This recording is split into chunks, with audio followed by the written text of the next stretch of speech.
Hi and hello guys! Kumusta kayo? Nandito na naman tayo ngayon. And for today's video, samahan nyo ako mag-unbox at magbigay ng review sa ating item na Concert KX450 Plus Bluetooth speaker. So, i-check natin kung itong Concert KX450 Plus na Bluetooth speaker, which is a 2.1 channel na speaker system, ay sulit na sulit sa kanyang halaga na nabili natin na 5,350. So, i-unbox na natin and let's try to find out kung gaano kaganda ang performance ng item na to. Let's go!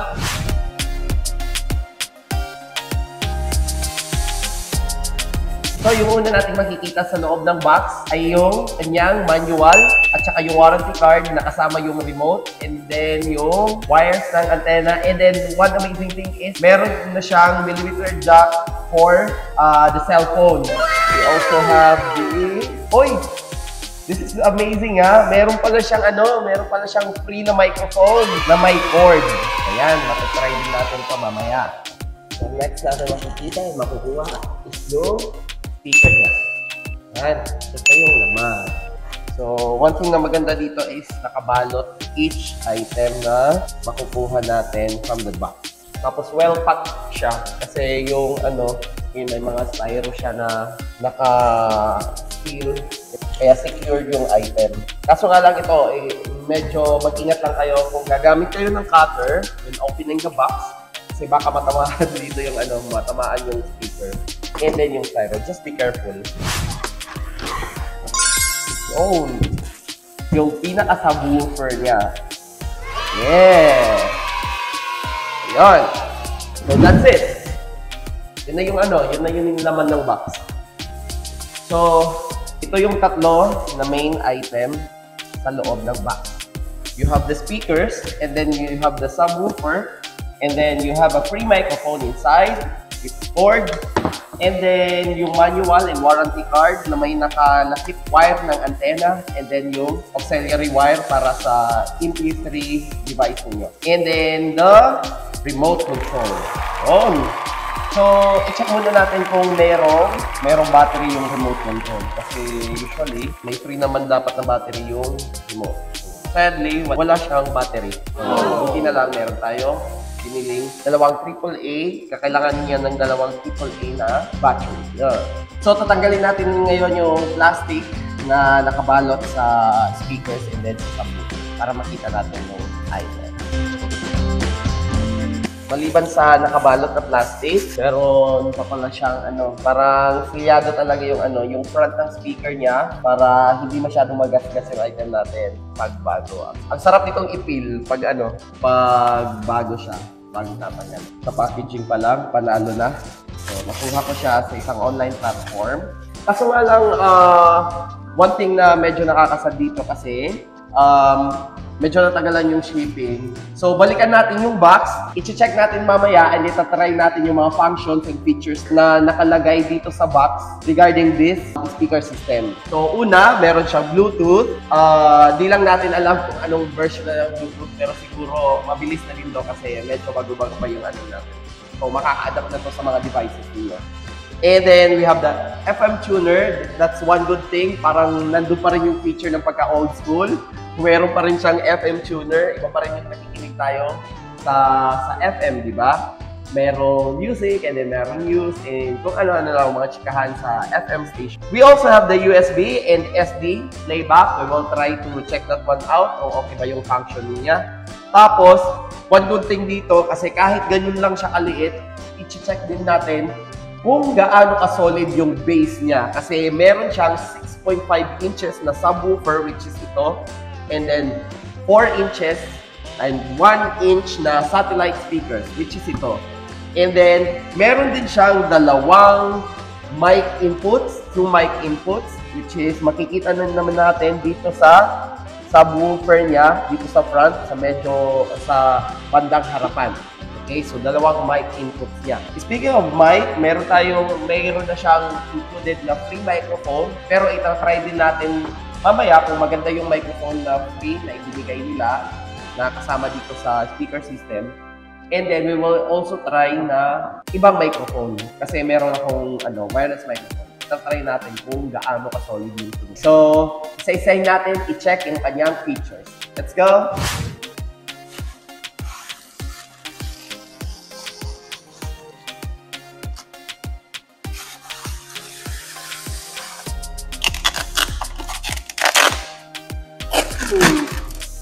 Kaya pala binalot siya ng ganito kasi yung surface niya, yung material, makintab. Kikita nyo naman, parang nakikita ko dito yung nakikita ko dito yung kaluluwa at konsensya ko. Joke lang.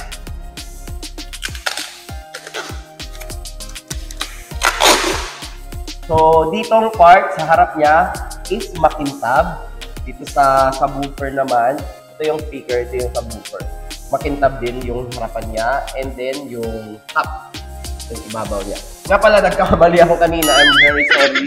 Yung kalakip pala ng ng manual, yung pack ng manual, maliban sa remote, may kasama na siyang auxiliary wire, at ito pala, hindi ito yung antenna wire ng antenna. Ito pala yung wire ng speakers. Kasi yung antenna wire, nandito na siya sa likod. Naka-attach na talaga siya. So, might as well keep this one safe para hindi siya maputol. I will give you a look sa harap and likod ng speakers natin.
So, at this time naman, bibigyan ko kayo ng overall look, ano yung itsura, and then yung mga buttons ng speakers natin.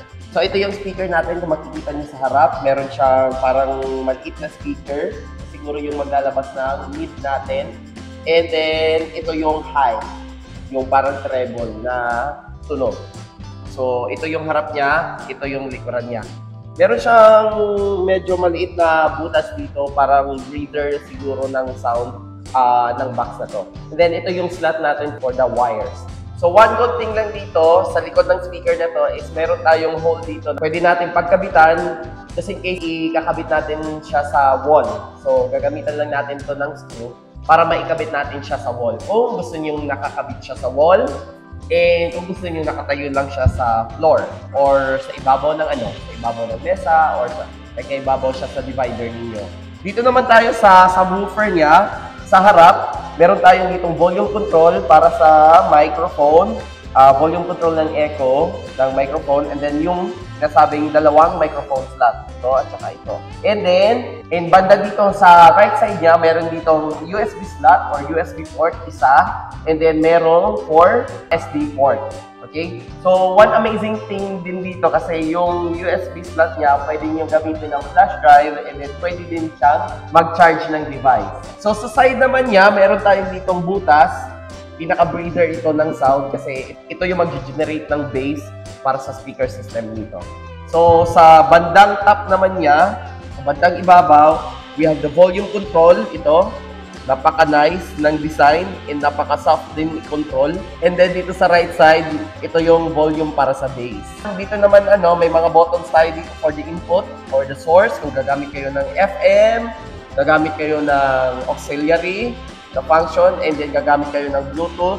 And then sa tabi niya, meron tayong button dito for the play and pause. And then sa baba naman, meron yung next and forward and backward or next and previous na buttons. So this time, itatry na natin yung item natin. Ikakabit muna natin yung wire ng speakers. Dalawang piraso ito, so for the left and right. So dito natin ikakabit ito, this one. I-check nyo din yung polarity ha, tapos yung yung negative and positive niya. Mapapansin nyo din sa wire na to, hindi lang masyadong kita dito, pero kung tututukan nyo talaga, medyo may ibang kulay. Ito, silver. Yung negative natin is yung silver lang na kulay, tapos yung positive natin is yung para siyang bronze na kulay. So, may pagka-red siya. So, red is red, black is black. Silver goes to the black. So, same goes here. So, yung pinaka-source na mag-generate ng sound niya is yung nasa subwoofer. Kasi parang nandito yung yung amplifier niya. Dito natin, ihaharap ko yung likuran ng speaker natin, nung subwoofer natin. So, this is the right side ng ng speaker. So, dito natin ikakabit yung wires natin. So, red goes to the red, which is may nakalagay naman left and right. Red, and then the black, negative, which is the silver one here. So, one naman, for the left side ng speaker ninyo, ganun pa din. Positive is red. One. And then, ayan. That's it. Tapos, natry din natin yung source niya mamaya for the auxiliary wire. Pero ngayon, try muna natin yung Bluetooth. So, makikita nyo sa likuran niya, nandito yung power switch. Oh, ito din yung power cord niya. And then this one na black, ito yung heatsink ng amplifier niya. So, medyo iinit to pag naka-on na. So, try na natin. Let's go! So, nasaksak na natin siya ngayon sa power supply natin, which is 220 volts. Ito yung cord niya. And then, we will on the speaker ngayon sa likuran niya. Okay. On. So, ito yung display niya. Kung makikita nyo, meron siyang nakalagay ngayon na source niya is yung auxiliary. So, gagamitan natin ng remote control. So, gamit tayo na dalawang AAA na battery. So, i-try muna natin yung remote control niya. Gamitan natin power. Try. So, yun. Gumagana naman siya. Off and then on. Try natin pag on. Ayan. Nag-display siya balik. Naka-on na siya. So, naka-auxiliary ngayon yung mode. Gamitan natin yung mode dito sa remote control. Try natin. Yun. So, naka-Bluetooth siya ngayon. Merong Bluetooth. Merong auxiliary. And then, merong yung FM. Medyo may delay lang yung may delay lang yung function ng remote control. It takes 1 or nearly 2 seconds before siya mag-respond. So, i-check ng function ng buttons niya. Kung i-check natin sa input, source, try natin. So, yun, yung Bluetooth, and then yung auxiliary, and then FM. So, ganun din yung pala. So, kung gaano kabilis yung respond niya sa remote, ganun din dito sa buttons niya sa. Okay, so, check natin ngayon yung Bluetooth kung gumagana. Gamitan natin ng cellphone device natin. So, isi-search natin yung Bluetooth. Yung Bluetooth name niya is, i-prepare natin yung speaker natin. Yun! So, yung Bluetooth speaker system natin, yung pangalan niya is AX450 Plus. Ito yung natin. So, i-prepare natin, pairing, and then allow access, and then pair. So, yun. Connected na siya ngayon. So, i-check na natin ngayon yung function ng Bluetooth kung gaano siya kalakas. So, check natin. So, i-full natin yung volume sa i-full natin yung volume sa cellphone natin para i-adjust na lang natin dito para at least ma-try natin kung gaano talaga siya kalakas. Okay? Here we go. So, yung volume na yan, full volume na yon. So, pinag natin, yung naka-on pa lang yan is yung dalawang speaker. So, ganun pa lang yung tunog niya. Lagyan natin ng bass.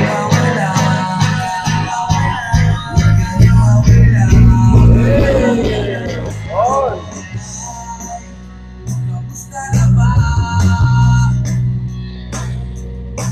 So, sagad na ngayon yung bass niya.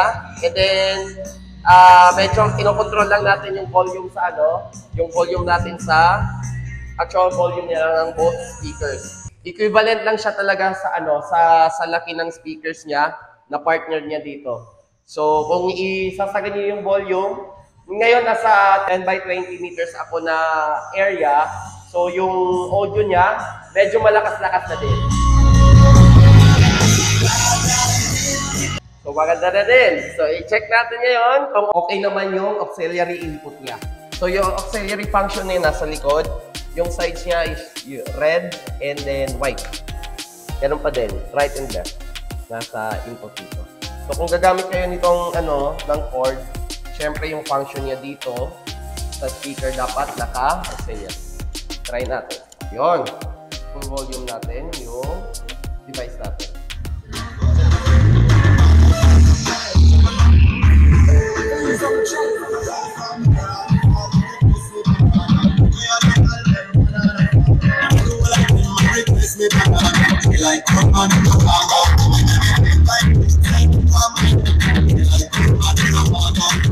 So, trinay natin isagad yung volume niya gamit ng auxiliary wire.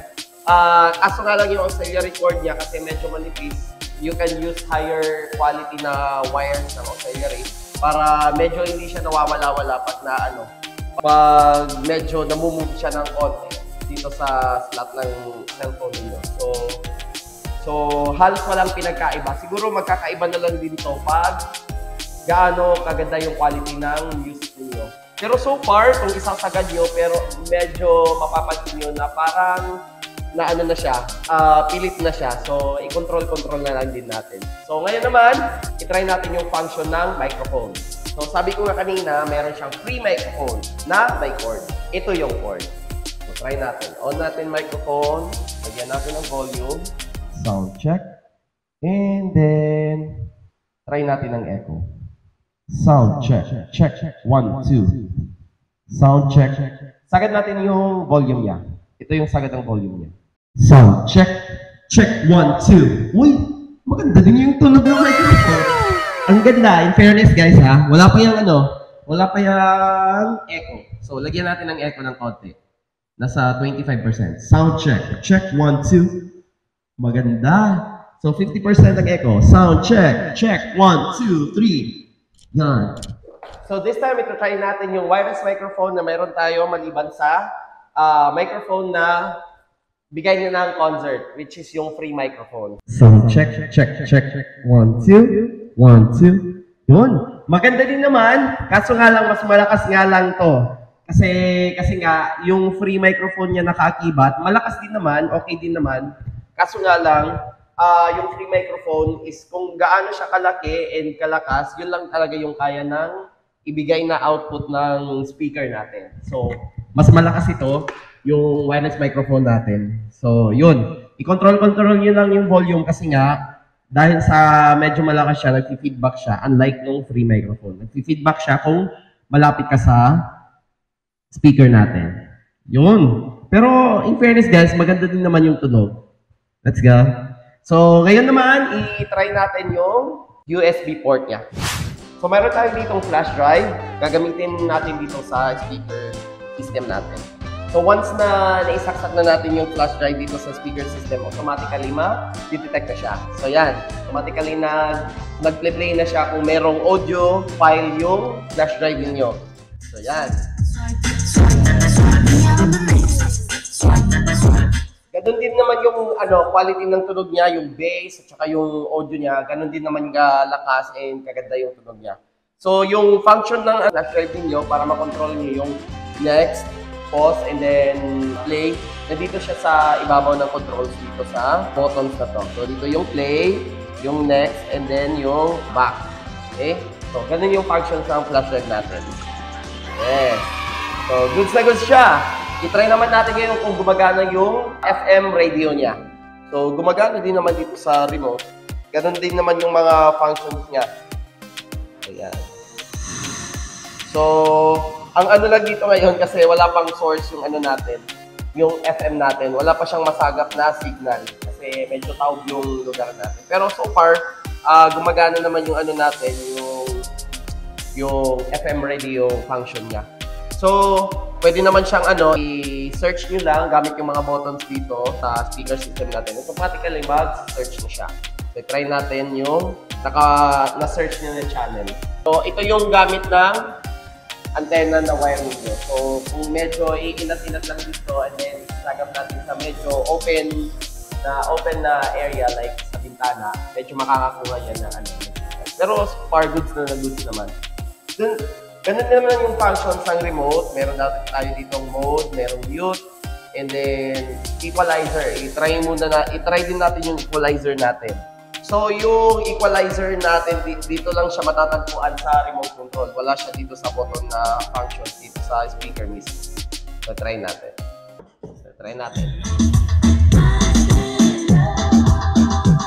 Ito yung equalizer 1.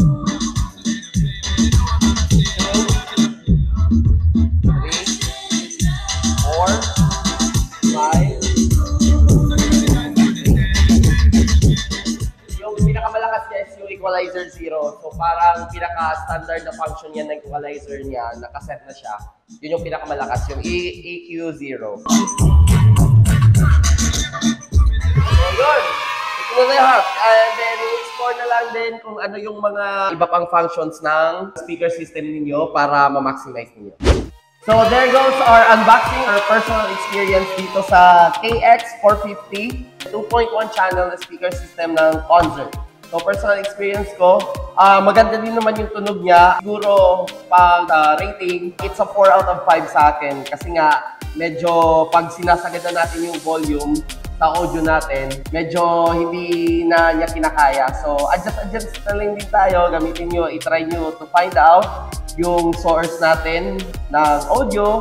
Kung maganda yung quality din, it matters din kasi kung maganda yung audio file natin na play. Tapos, kalikutin nyo na rin din yung equalizer niya. So, may equalizer function din naman siya. So, it's a 4 out of 5 base sa quality ng tunog niya. So, kung susumahin naman, based sa mga functions na nakaiba dito, it's a 5 out of 5 naman sa akin para sa speaker system natin. One additional thing is may free microphone siya. Maganda din yung tunog na microphone niya. Yung may cord na microphone, free na siya. And then may free din na cord na para sa auxiliary. So, goods na goods yun para sa akin. So, that's 5 out of 5. So, sulit na sulit yung 5,350 kasi marami kayong pwedeng magawa dito. Pwede kayong makapag-music edit, movie trip, isaksak nyo or i-connect nyo sa sa TV unit ninyo, and then pwede din kayo makapag-video okay o karaoke dito. Pwede nyo kasi din i-connect siya sa wireless microphone. So, goods na goods yun para sa mga party, small parties na pwede natin paggamitan nito. It matters and it differs din sa venue na paggagamitan nyo ng speaker system na to. Kung malaki-laki siguro, medyo matao, hindi nyo siya masyado ma-appreciate. Pero kung maliit yung space niyo at saka konti lang din naman kayo, mas ma-appreciate nyo yung speaker na to. So yun, para sa akin, good na good yung item na to. Hopefully nakatulong tong review na to. Give us a like, subscribe, and comment din kung ano yung experience nyo if you have this unit. Kung may katanungan din kayo, feel free to ask me on the comment section para masagot ko sa inyo. Thank you guys for watching. I'll see you around next time for our next review kung ano man yung mga items natin na pwede pang review. Bye!